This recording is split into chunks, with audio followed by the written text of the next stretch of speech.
Good morning, student. I am Mr. Nitin Rawal as your class teacher beside being your subject teacher.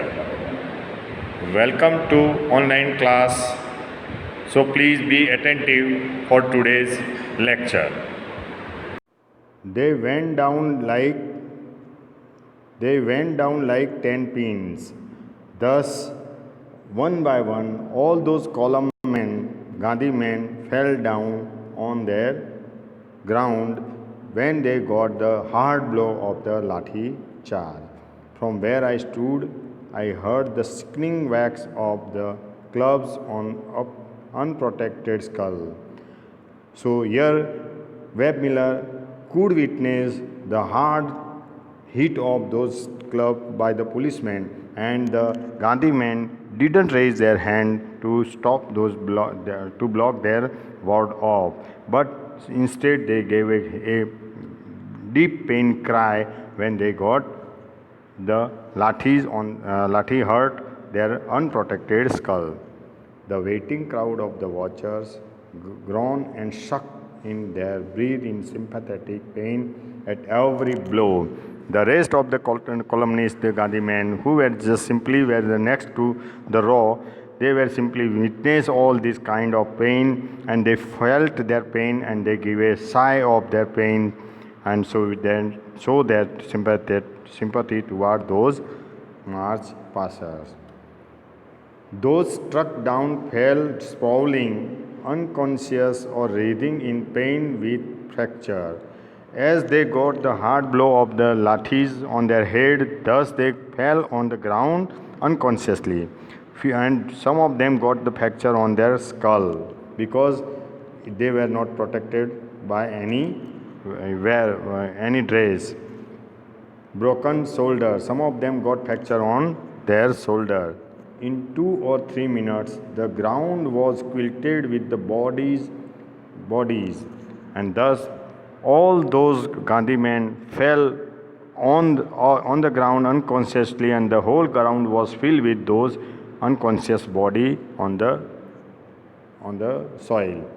Great patch of blood widened on their white clothes, and due to the hard heat of this club, they got bleeding, and thus they got blood on their white clothes.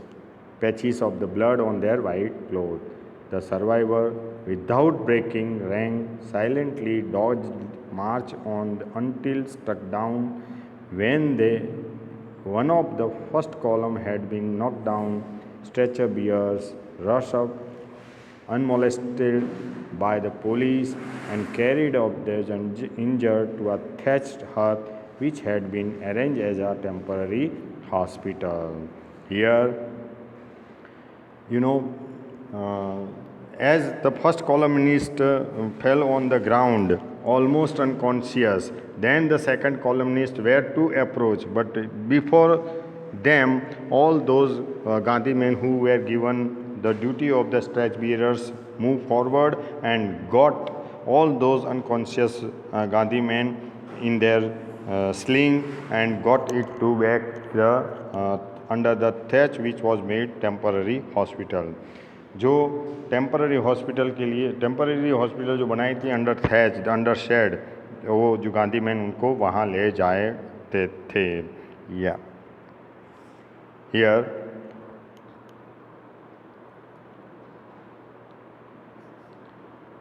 the another column formed while the leaders pleaded with them to retain their self-control.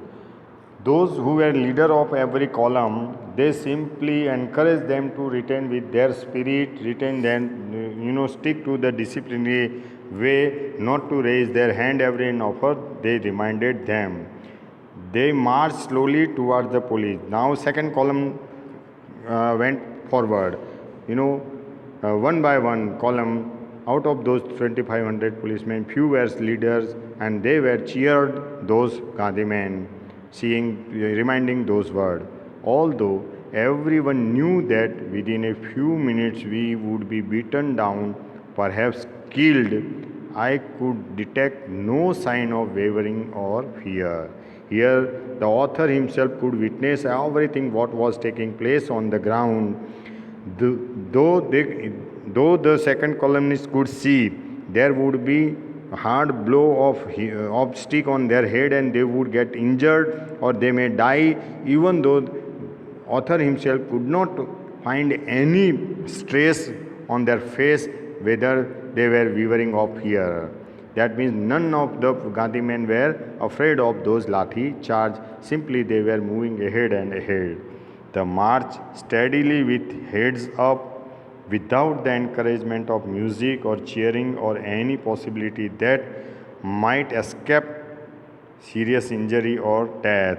So there was no encouraging facility to them or encouraging speech to them, but they were supposed to bear only those hard lathi charge from the British officials, Surat police, but they didn't show any fear on their face. The police rushed out and methodically and mechanically beat down the second column also, where the first column got over and all those men were shifted to the temporary hospital. Now second columnist also forward and they got injured, but they didn't afraid of those lathi charge or British police. There was no fight, no struggle.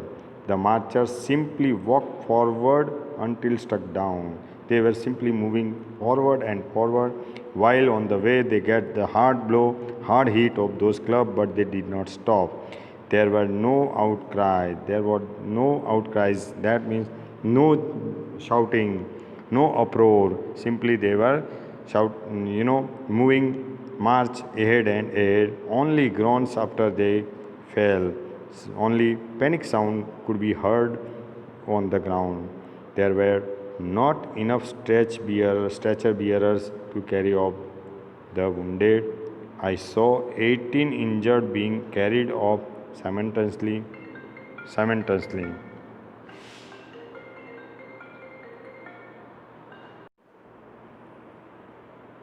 As author could witness on the ground that the stretch bearer had not that much facility or that much number of stretch bearers.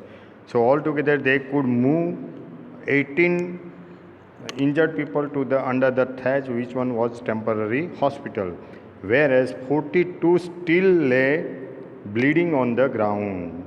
Here author could witness after taking 18 injured person under the thatch, still there were 42 lying on the ground, awaiting stretch bearers. The blanket used as stretch bearers were sodden with blood.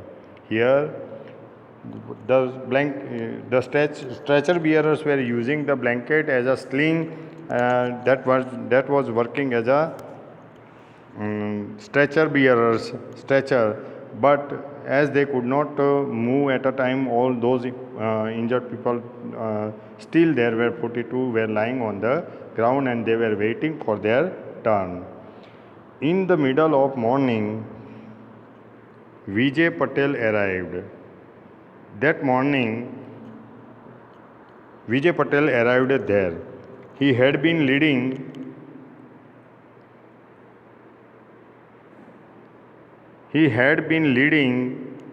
the Swaraj movement since Gandhi's arrest and had just registered as President of the Indian Legislative Assembly in protest against the British. And here, in absence of Gandhi, as Gandhi was arrested, he was in jail. That's why Vijay Patel was elected as a leader, and he was the President of the Indian Legislative Assembly, especially made for the protest against the Britishers. There he arrived. Scores surrounded him. Gandhi men surrounded him, knelt and kissed his feet. Thus, Gandhi men showed respect to Vijay Patel as they were respecting their leader. He was venerable gentleman. Here, venerable means to say a person who is very old and respected because of his experience. Here, Vijay Patel was a very venerable gentleman, and that is why all those Gandhi men showed their respect, kneeling down themselves to his feet. And thus, he was about 60, with wild flowing beard. He had white beard and mustache, dressed in a usual undyed coarse homespun smock. Here he had too wore the same uniform as the Gandhi man had worn. Sitting on the ground under a mango tree, Patel said, what did Patel said? Mr. Vijay Patel said, all hope of reconciling India with the British Empire is not lost forever. As he arrived there on that ground and he simply sitting under a mango tree made a speech that the hope for reconciling, that means, what do you say, compromise based with the British Empire is almost lost. I can understand any government taking people into custody and punishing them for breaches of the law, but I cannot understand how any government that call itself civilized could deal savagely and brutally with non-violent, unresting men as British have this morning. As he got the news that the Gandhi men were beaten too much and got severe injury on their skull, he arrived and gave a speech telling this, and he simply addressed the British government being a civilized government, but he had not said praise word as they were beating unarmed people. That means those Gandhi men who were following Gandhi's sword way, that was non-violent way, and their British officials were ordering Surat police to beat them, though all those were simply protesting their way, under very disciplinary action, but they were beaten severely, and it was a kind act of the brutally. That means unexpected, like a jungly people. By 11, the heat reached 116 degree in the shade. Where they were gathered under the shade, it was a open yard, and where the heat reached by 116 degrees, and the activities of the Gandhi volunteers subsided. It is but nature, due to the highest degree of the heat, it made the activists slow down in their activities.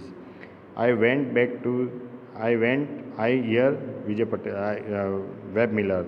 I went back to the temporary hospital to examine the wounded.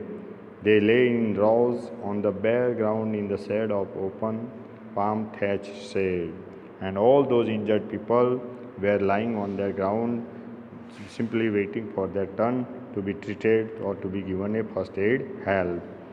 Here, I counted 320 injured, many still insensible with fractured skull. Here, Webb Miller could witness altogether there were 320 people, Gandhi men, were injured, and many were there still insensible with a fractured skull. Others writhing in agony from key, and the rest one were just giving a cries of pain due to the lathi charge. The Gandhi men had been able to gather only a few native doctors, and there were not many of the number available in those area or with them.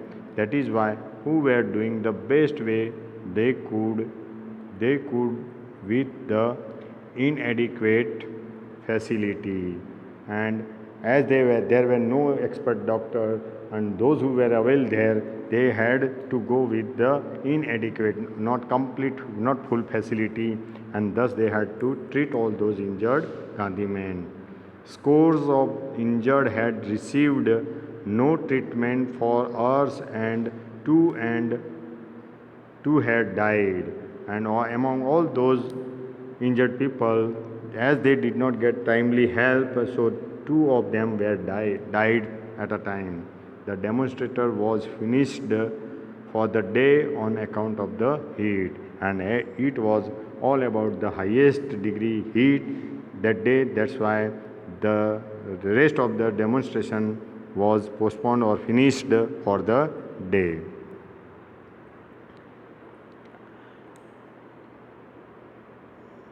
I was the only foreign correspondent who had witnessed the amazing scene, a classic example of satyagraha or non-violent civil disobedience. And thus Webb Miller conclude his lesson saying that he was only the Britishers as a being foreigner, as being foreign correspondent to witness what had happened with those Gandhi men, with those Congress assemblies under the leaders of Gandhi's men, and how they were injured and how they were following the Gandhi's order and how they were keeping the India's prestige in their hand, as they were not not bringing very bad name to their prestigious country and their prestigious leader, as Sarojini Naidu instructed them, exhorted them to follow strict non-violence way, and they were following the same way as they were instructed. So here Webb Miller had witnessed the scenario how the British Empire was brutal in those days, as India or Indian people were just demanding their right for their own purpose. But here this lesson Webb Miller wrote as a part of his experience, what he had witnessed on that ground. So hope we have a clear understanding regarding this lesson. Now we can attempt the textual exercise given below. Thank you. Good day.